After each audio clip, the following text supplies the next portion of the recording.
Roma Wines present Suspense.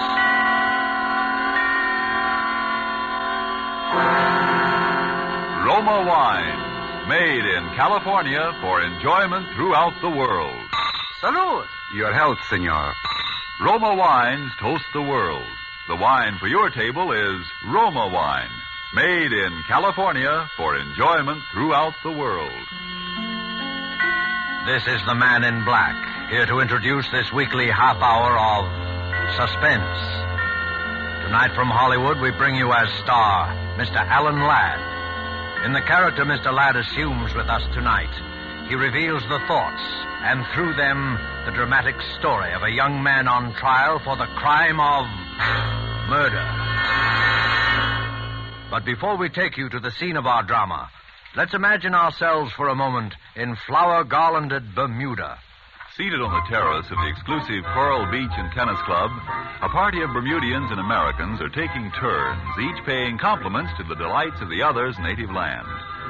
An American has just praised the famed Easter lilies of Bermuda. Then a Bermudian tops him with something like this. Among great American delights, he says, one of my favorites is right here on our table. It's this splendid wine we're all enjoying.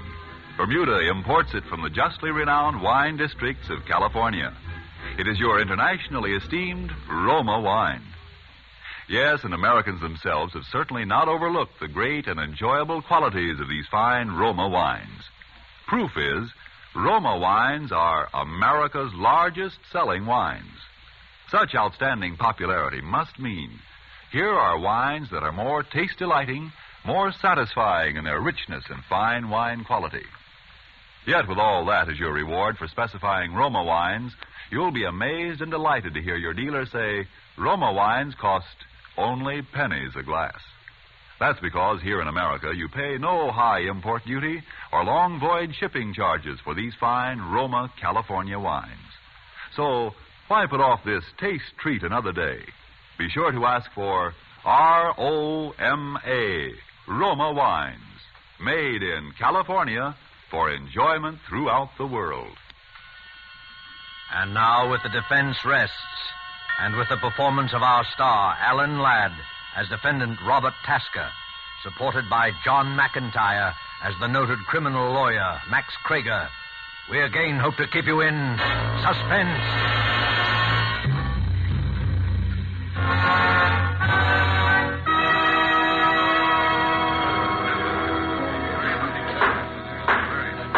The People versus Robert Tasker. The defendant charged under the indictment with murder in the first degree. Is counsel for the defense prepared to proceed? I am, Your Honor. Very well, Mr. Krager. Your Honor, if the court please, I think it's fitting that for a moment I should speak openly to Your Honor and to the jury of the matter which has, albeit indirectly, nonetheless a substantial bearing on this case. I refer, of course, to the rather unique relationship existing between myself and the defendant, Robert Tasker. It's true that my interest in him and in his fate is far greater than the normal interest of a lawyer and his client. It's true that that interest might reasonably be described, as it has been so many times, as fatherly. And yet I ask Your Honor and the gentlemen of the jury to think of me in all fairness and without bias, simply as a lawyer defending his client. It needs no expatiation on legal or practical ethics to demonstrate that I did not believe in my...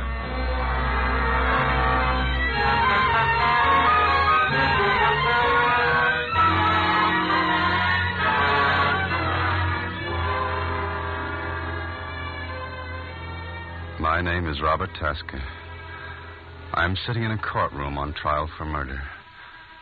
As Mr. Krager, my lawyer, stands there now telling the judge and the jury about me and about him, I can't help thinking that if it weren't for him, I wouldn't be here today. And thinking what irony it is, too. Because Mr. Krager is the only friend I've ever had in the world. I'm an ex-con.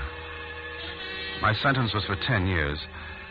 After I'd been there about a year, I began to write just short stories, little things. I had lots of time. Finally, I sent one to a magazine. They published it. Mr. Krager happened to read it. He wrote to me. Then he came to see me. He remembered my case, and he said he'd try to help me. And one day I was called to the warden's office. Hello, Robert. Hello, Mr. Krager. Robert, I've got some good news for you. I've got your parole. You're free. Well, you happy? Sure, it's just that I still don't quite believe it. Well, it's official, Tasker. Your papers. Papers. That'll make everything easy, won't it, Warden? Passport to a brilliant future. Ex-con. Well, Robert, I know it's going to be a little hard to adjust at first, but there's a job in my office that I would like... Thanks, Mr. Krager. But I don't want charity. Even from you. It isn't charity, Robert. I need a clerk in my office, or I wouldn't have offered you the job. You don't have to stay if you don't want to, but you'll be doing me a favor if you try it. Well, I guess I owe you at least one favor. Well, Tasker, goodbye and good luck. Just remember that what's happened up here is water over the dam. Don't hold any grudges. I don't hold any grudges, Warden. There's one man I hate, that's all. A man you hate, Robert? Now, what's the use of kidding about it? His name is Arthur Hines, and I hate him. Simple as that. Well, forget it, son. Hines was DA then. He was just doing a job, that's all. He had nothing against you. Yeah, he was doing a job, all right. Robert, you mustn't feel that way. You'll get along with Hines all right. Get along with him? In the office. Didn't I tell you? Arthur Hines is my new partner.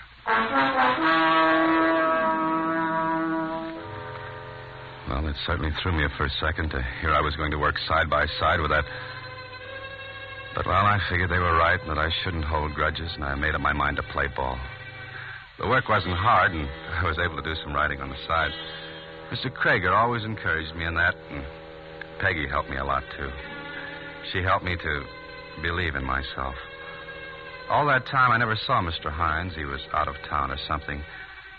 And then one day he came back. I was nervous at the idea of seeing him, but I thought I was over my resentment then. He was in his office with someone. He'd come in the private entrance. I was out in the ante room with Peggy by the switchboard when I heard the commotion. You're going to give it to me. No, don't you understand the English language? No. You're a liar. Now, you get out of here. Get out. Don't give me that, Hines. You've either got it or you I know don't know who anything has. about it, and I don't want to know.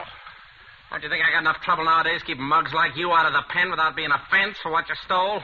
Now, you get out of this office and stay out. Okay, but I'll be back. $50,000 is a lot of money. Well, what do you want? Why, Robert works here, Mr. Hines. my name's Robert Tasker. Did Mr. Krager tell you about me? I knew I'd seen you before. You're that punk kid I sent up to San Quentin. That was for 10 years. What do you mean you're working here? Well, Mr. Krager got me out. He gave me a job. Job of what? Snooping outside my office? I wasn't. Don't talk back to me, you dirty little jail rat. Why, you... Robert, don't. Come on, let me go. What's the trouble here? Come on, let me go. Stop it. Now, calm down. What's the matter? What's the idea of bringing this kid into the office, Max? Isn't it bad enough to have to work with criminals all day? Robert's not a criminal. He's here because I want him to be here. Because I believe in him and trust him. Oh, yeah? You don't still have anything against Robert, do you? Well, I just don't like anybody hanging around outside my door when I'm having a private conference, that's all. Now, look. Robert Tasker is one of the finest, most gifted young people I've ever known. I want him to get along here. And I want him to get along with you, too, Arthur. See? Well, me, I can get along with anybody. Well, I got to be in court. Wait a minute. Now, shake hands, both of you, will you? Well, anything to keep peace in the family. That's fine. Everything forgotten. Start off on a clean slate, right? Sure. Well, I'll see you later in the afternoon, Max. Robert, come into my office for a minute, will you? Sure. Boy, I'm terribly sorry. I don't know how to begin to apologize. Why should you apologize? Oh, it was all my fault. I don't know how I could have been stupid enough not to tell him beforehand, for both your sakes. I know, but I just don't like him, and he doesn't like me. No, Robert, you're wrong there. It's just that things have been happening lately to upset him. Like this fellow Marvin and his $50,000. You know about that? Well, Robert, you know, we have to deal with some peculiar people in this business. There's a poor fellow who's been in prison himself for the last 5 years. He had quite a lot of money when he went in. Oh, he stole it, I guess. And he thinks Hines hijacked it on him, huh? If he ever really had it. He says he left it with a pal of his, and later the pal was killed in a gunfight. Galucci, you remember the case. Yeah, I remember something about it. Anyway, just before he died, he told somebody he'd left the money with Hines. That's how the story goes. You know how those things travel on the grapevine. It's all nonsense, of course. That guy meant business just the same. It probably explains the whole thing. Hines was a little scared. But don't let it worry you, Robert. You will stay, won't you? Believe me, it's for the best. Well, I've got to trust somebody, I guess. Trust me, Robert. I've never given you bums, dear, have I? No. Okay. That's the spirit. And any other little troubles, you just bring them to me, see? Thanks. Well, I guess I better relieve Peggy on the board. Keep your chin up, kid. Sure. Sorry I kept you waiting, Peggy. That's all right. Hey, Peggy, what's the matter? Please, don't say anything. Oh, but Peggy, what is it? Robert, I'm scared. Of what, Hines? Don't be silly. No, it's not him. Well, what is it? Robert, I shouldn't. But I've got to tell someone. Well, sure you have. All right, now take it easy. What is it? I've never told anyone before. Neither Mr. Hines nor Mr. Krager know. I'd die if they did. You wouldn't tell anyone, would you? Well, of course I won't. Come on, spill it. You saw that man who was in here, who was arguing with Mr. Hines about the $50,000? Yeah? Well, it's true. There is $50,000 somewhere. Yeah? Well, how do you know all this? I know, and I'm scared. Robert, he's a killer. That guy? Well, I wouldn't be surprised, but how do you know? Because he's my own brother.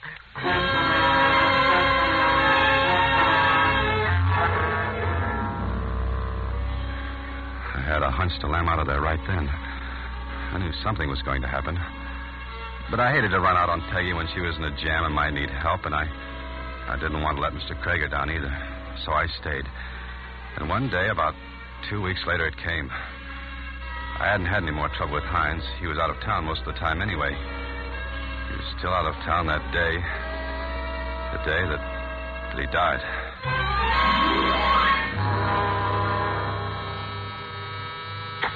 Krager and Hines.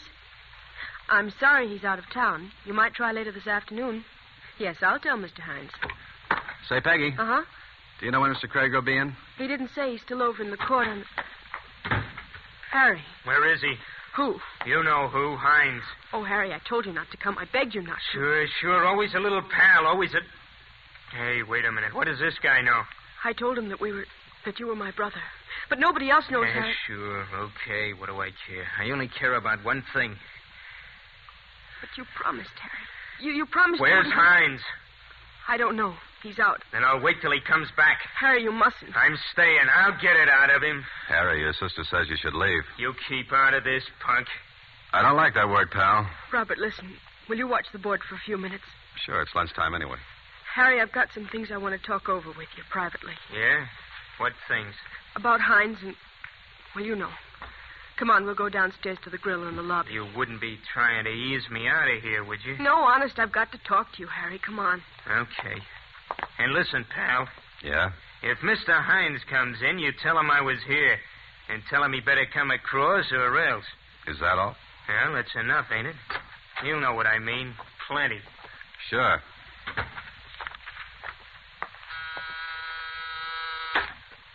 Krager, Hines.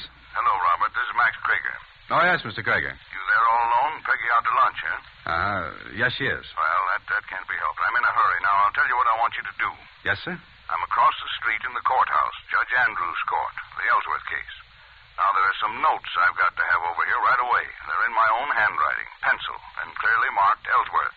Yes, sir. Now, you'll find them in Mr. Hines' office. The pages are all clipped together. I don't know exactly where in his office. It may be on his desk. It may be in one of the drawers or in the file or under the blotter. But keep looking, see?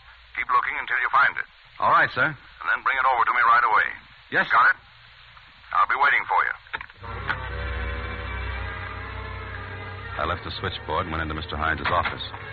I started looking around for the notes. I looked everywhere, the desk drawers, the filing cabinet. I even tried to look in the safe, but it was locked. Then I noticed some yellow papers on top of the bookcase.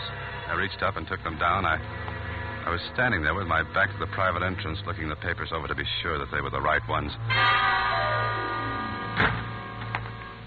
What are you doing in here?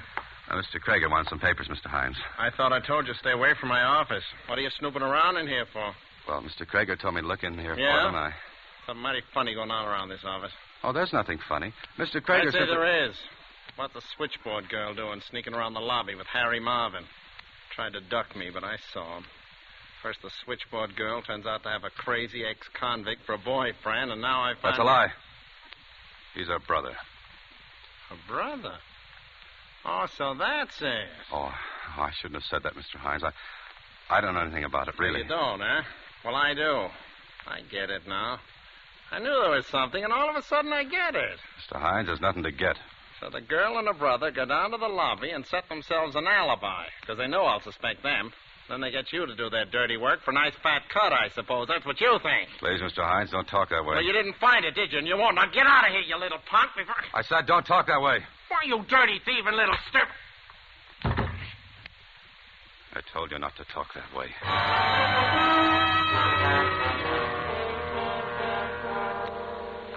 He fell and just lay there. For a minute, I didn't know what to do. Then I knew I'd have to tell Mr. Krager. I knew I was all washed up there anyway. I couldn't very well expect a man even like Mr. Krager to choose between his law partner and me.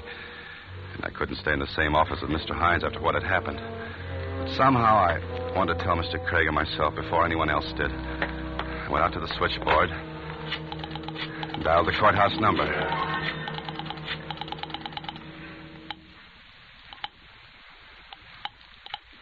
Judge Andrews Court, Johnson speaking. I want to speak to Mr. Max Krager. This is his office calling. Well, I don't see him around here right now. The court's in recess. Oh, I know, but try to locate him, will you? It's important. Okay. Hold the line. I sat there, waiting for them to find Mr. Krager. All of a sudden, I remembered the papers he wanted. I cut off the call on the switchboard. Had to take the papers over to him anyway, and I thought I might as well go over and give him the papers and tell him what had happened then, and I'll get it over with. I was starting for the front door of the office. Then I heard a sound from Mr. Hines' office behind me. At first, I thought he was just coming to, and I kept going. And something sort of clicked in my mind, and I stopped. That sound hadn't seemed quite right for a man just coming to. I listened, but I didn't hear anything more, and that didn't seem quite natural either. I went back and opened the door to Mr. Hines' office. He was lying there just as I'd left him, and yet there was something different. I went over and looked at him more closely. His face was a terrible gray color. I touched his wrist, feeling for his pulse. Next thing I knew, I was down on my knees, tearing open his collar, but even then I knew it wasn't any use. Mr. Hines was dead. I don't know how long I stood there in that room. It might have been hours. It might have been only a couple of minutes. I just stood there, my mind dazed, and yet at the same time racing through 1,000 half-formed plots and schemes of escape, of what I could say, of some way out of it. Then the switchboard began to buzz with an incoming call. It sort of brought me to my senses, and more out of a habit than anything else, I went out to answer it. Krager and Hines. Robert, you still there? Mr. Krager, Where are those notes? Haven't you found them yet? Yeah, I found them all right. Well, bring them over here. I need them right away. Mr. Krager, Robert, what's the matter with you? I just killed Mr. Hines.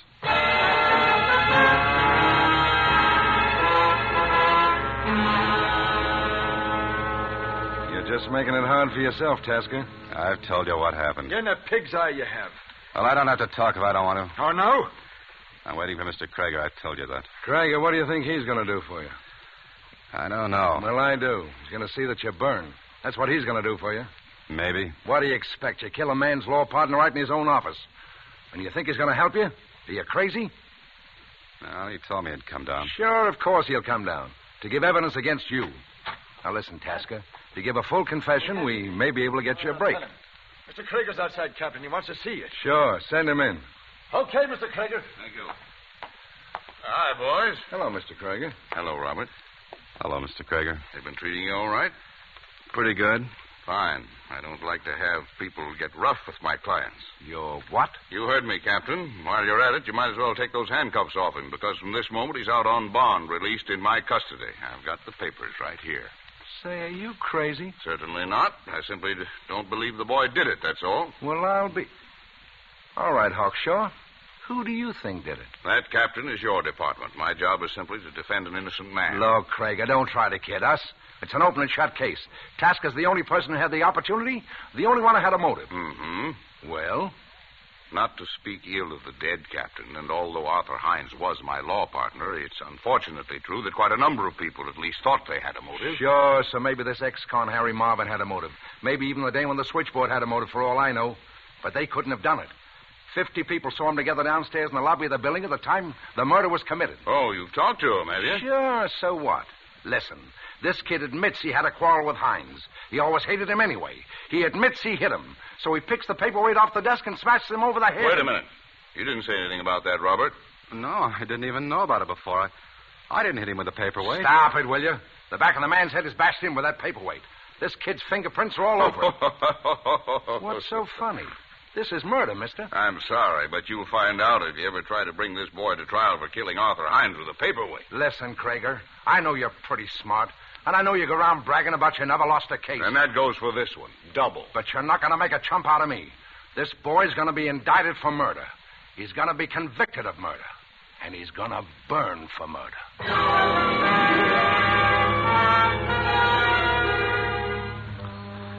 Indicted, convicted, burned.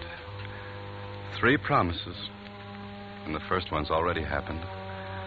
The second one, well, even I can see we don't stand much chance. And the third one, well, I just try not to think about it.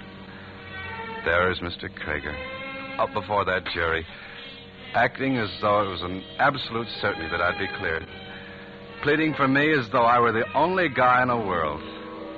Because, well, that's the kind of a man he is.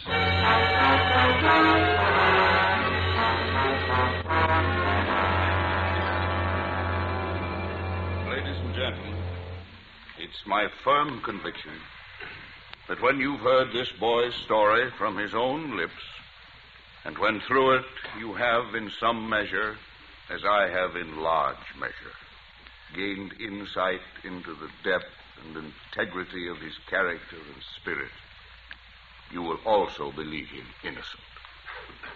He is innocent. Now, Robert, I'll ask you to take the stand. Raise your right hand. You swear to tell the truth, the whole truth, nothing but the truth, so help you God? I do. Now, Robert, just for the record, will you tell the court your full name?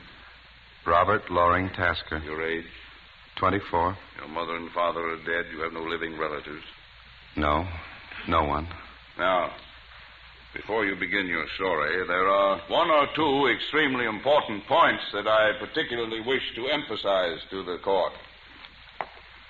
Now, tell me, Robert, how long was it between the time you quarreled with Mr. Hines and the time you went back into his office and found him dead? Not long. 6 or 7 minutes, perhaps. But it was long enough for someone to have entered Mr. Hines' office by the back entrance, struck him, and left again, was it not? Yes, it was long enough for that to have happened. Now, concerning this famous paperweight the prosecution has talked about so much, I have it here. Do you recognize it? Yes, it was always on Mr. Hines's desk. Now, when you went into his office at my order to look for certain papers, you touched this paperweight, did you not? Yes, I touched just about everything on the desk. Exactly. In other words, your fingerprints would be found not only on this paperweight, but on practically everything else in the room. Yes, they would. In due course, Your Honor, we shall demonstrate that such is, in fact, precisely the case. Now, Robert, when Mr. Hines found you in his room, he was irate and highly suspicious, was he not? Yes, he was. In fact, he even suspected that there was some plot against him, involving Peggy, the switchboard girl, and a client of his named Harry Marvin. Yes, he did. You denied this, saying that, in fact, they were brother and sister. Yes, That's right. How was that again? I say you denied the charge of a plot, saying that Peggy and Harry Marvin were brother and sister. And then Mr. Your Hines Honor. went so far as to... Your Honor. Yes? Your Honor, there's something I've just thought of, some new evidence. I'd like a few minutes alone with my lawyer, please. Well, if counsel has no objection. Robert, what is it? It's just something that I think I ought to tell you in private. Very well. Your Honor, please, then. By all means. Perhaps you would like to use my chamber. Thank you, Your Honor. Come along, Robert.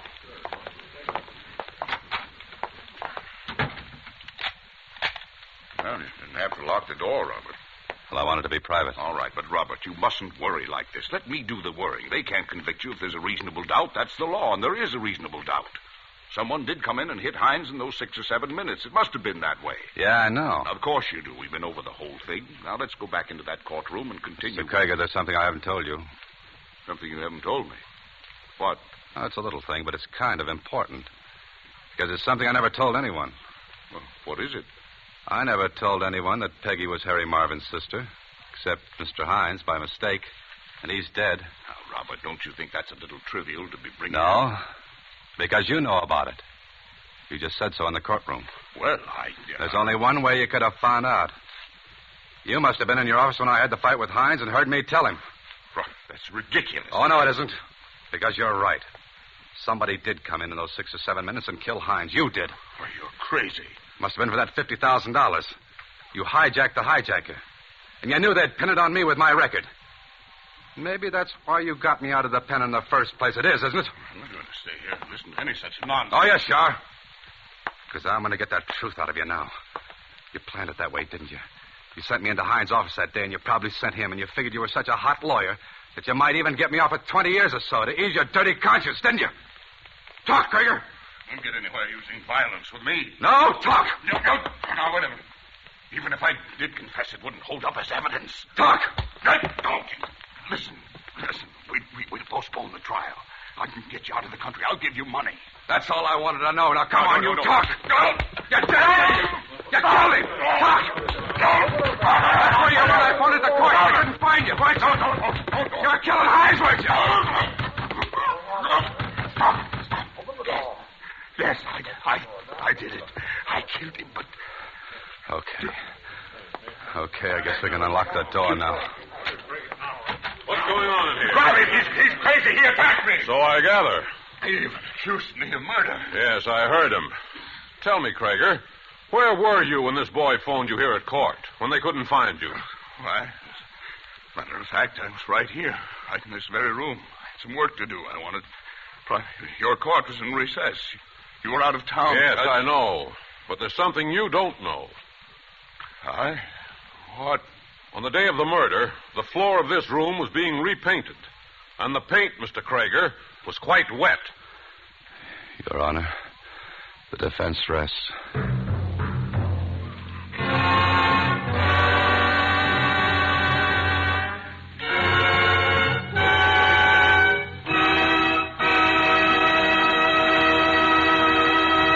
And so closes The Defense Rests, starring Alan Ladd, tonight's tale of Suspense. Alan Ladd appeared through the courtesy of Paramount Pictures, producers of Lady in the Dark. John McIntyre played lawyer Max Krieger. Before Mr. Ladd returns to our microphone, here is a definition of yourself that may interest you. Connoisseur, one competent to act as a critical judge of an art or in a matter of taste. That's what Webster says. So that makes you a wine connoisseur, because certainly you are competent to act as a critical judge of a wine's taste. Matter of fact, all you have to know to be a true wine connoisseur, in the opinion of your friends and guests, is a single word: Roma, R-O-M-A. To get the proof, make your own taste test of the tangy, appetizing Roma Sherry, the hearty, satisfying Roma Burgundy, the heavier, sweeter Roma Port, or any of the many different delicious Roma California wines. If your favorite dealer is temporarily out of the kind of Roma wine you prefer, ask for it again, please. Just be sure to say R-O-M-A, Roma Wines, made in California for enjoyment throughout the world. This is Alan Ladd. It was a pleasure to make another appearance on this program, which is a great favorite of mine. Next week, they tell me Laird Krieger will be your star. And I know you'll want to be listening, as I will. Good night. Thank you, Mr. Ladd. Suspense is produced and directed by William Spear. Tonight's play was written by Roland Brown and Robert L. Richards. Don't forget, then, next Monday for Laird Craigar in Suspense. Presented by Roma Wines, R-O-M-A. Made in California for enjoyment throughout the world.